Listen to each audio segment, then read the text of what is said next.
বাজানো গভীর মনোযোগ দিয়ে কান্দা লাগাই এমন তো খাদ্য করে নামাজ হযরতে মাইনুদ্দিন সঞ্জিল রহমাতুল্লাহ আলাইহি এমন একজন আল্লাহর ওলি ছিল গো বাবা, যার চেহারা থেকে ৯৯ থেকে ১ কোটি মানুষ মুসলমান হয়েছিল। কন্যা সুবহানাল্লাহ, আর বলেন সুবহানাল্লাহ।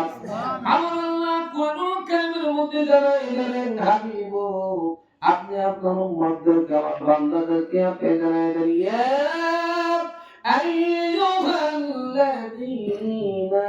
আমানু তাকুল্লাহ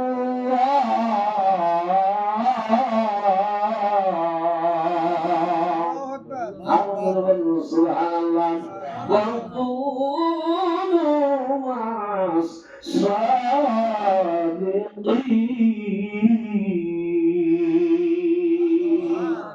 আর সুবহানাল্লাহ। আমার আল্লাহ বলেন, হাবিব আপনার উম্মতদেরকে আপনি জানায় দেন, আমি আল্লাহ তাআলা যারা ঈমান এনেছে গো নবীজি, ঈমানে ক্ষান্ত হওয়া যাবে না। আমি আল্লাহকে তারা যেন ভয় করে। সুবহানাল্লাহ। ঈমানদার কাকে ভয় করবে? আল্লাহ। জোরে বলেন, কাকে ভয় করবে?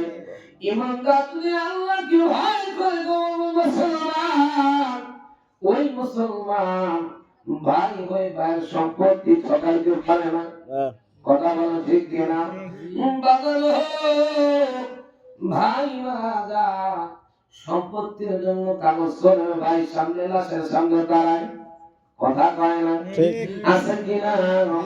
এই বাংলাদেশের ইতিহাসে চট্টগ্রামে আজ থেকে কয়েক বছর আগে পত্রিকাতে পাওয়া গিয়েছিল মরা লাশের সাথে আপনার জিনা করা হয়েছিল। কথা বলে ঠিক কিনা? যদি আল্লাহর ভয় থাকতো তাহলে কিন্তু মরা লাশের সাথে জিনা করতো না। কথা বলে ঠিক কিনা? হযরত নিজামুদ্দিন আউলিয়া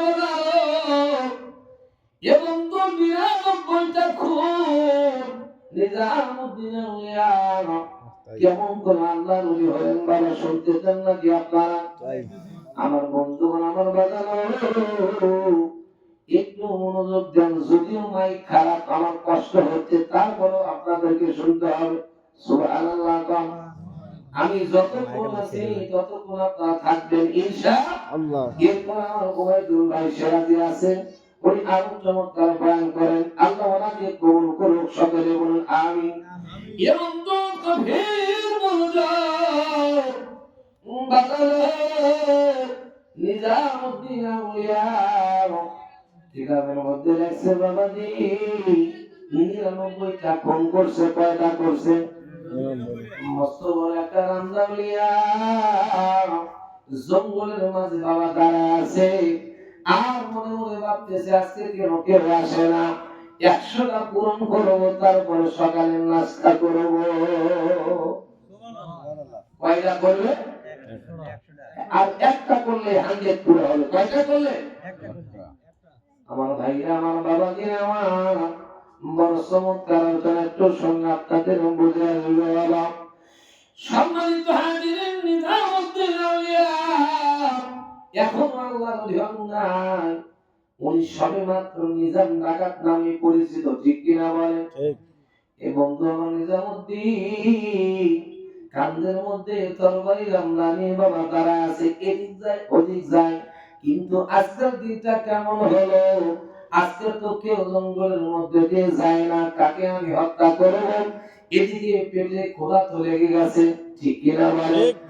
নিজামুদ্দিন আউলিয়া পেটের মধ্যে ক্ষুধা, মেজাজটা গরম হয়, কেউ কেন আসে না, কাকে ধরবো, কাকে জবাই করবো। এমন সময় নজর করে দেখলো গো, এত সুন্দর চেহারা, আব্বা জুব্বা গায়ে পাগড়িওয়ালা, সুন্দর দাড়িওয়ালা একটা লোক দেখা যায়, কিন্তু তার কাছে কোনো কিছু টোপলা টাপলে দেখা যায় না। এই লোকটা হেঁটে আসতেছে, নিজামুদ্দিন আউলিয়ার সামনে দাঁড়ায় গেছে। রামদাউলিয়া নিজামুদ্দিন আউলিয়া বান্দারে, ও আল্লাহর বান্দা, তুমি এত দেরি করো না কেন? আমি তোমাকে এই 100টা পূরণ করে নাস্তা করব। আল্লাহু আকবার। কি যে পূরণ করবে ওই লোকটা জানে কিনা? কথা কয় না। ওই লোকটা জানে কিনা?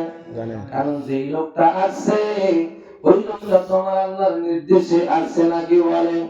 আমার আল্লাহ কয় বান্দারে ومن يضلل فلن تجد له وليا مرشدا আল্লাহু আকবার। সুবহানাল্লাহ। আমার আল্লাহ কয় বান্দারে আমি যাকে হেদায়েত দেই না ওয়ালিয়া মুর্শিদা সে কখনো কামেল মুর্শিদের দেখা পাবে না। কথা বলেন ঠিক কিনা? ঠিক। এই জন্য তো ওয়াহাবি খারেজিরা পীর সাহেবদের দুর্নাম করে। কথা বলেন ঠিক। আর ইদানিং যুগে ফেসবুকে ভাইরাল ভাই ইব্রাহিম আলাইহিস সালামের কোরবানির চাইতে আমাদেরকে মাথায় সিল মারলে তার সব বেশি। আপনারা দেখেন নাই? ঈমান গেছে একবারে। আবার বলতেছে যে আমাদের যদি তোমরা যদি সিলেকশন না করো কোরআনের আয়াত এই ভার্সনে কোনো লাভ নাই। নাউজুবিল্লাহ কর। আমার আল্লাহ কয় হাবিব এই কোরআন এমন একটা দুষ্ট একটা জিনিস, এই কোরআনটা আমি মুত্তাকিনদের জন্য হিদায়াত স্বরূপ পাঠাই দিলাম। বাল হুয়া কুরআনুম মাজিদ। আল্লাহু আকবার। مجيد في لوح محفوظ।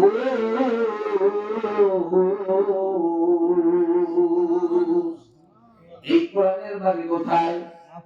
জোরে বলেন কোথায়? লৌহে মাহফুজ থেকে আল্লাহ তাআলা বলেন আমার নবী কয় মাবুদ এই কোরআন আপনি কেন নাযিল করলেন? কোরআন দিয়ে আপনি প্রশ্ন করেন। কোরআন বলতেছে আল্লাহর বান্দারা হুদাল লিল মুত্তাকিন।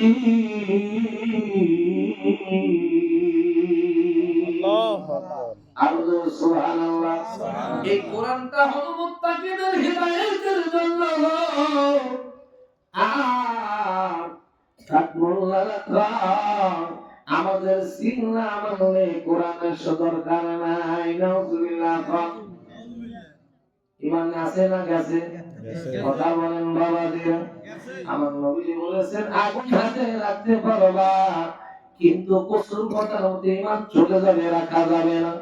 কথা বলেন ঠিক কি না? একটু দরুদ করে আল্লাহুম্মা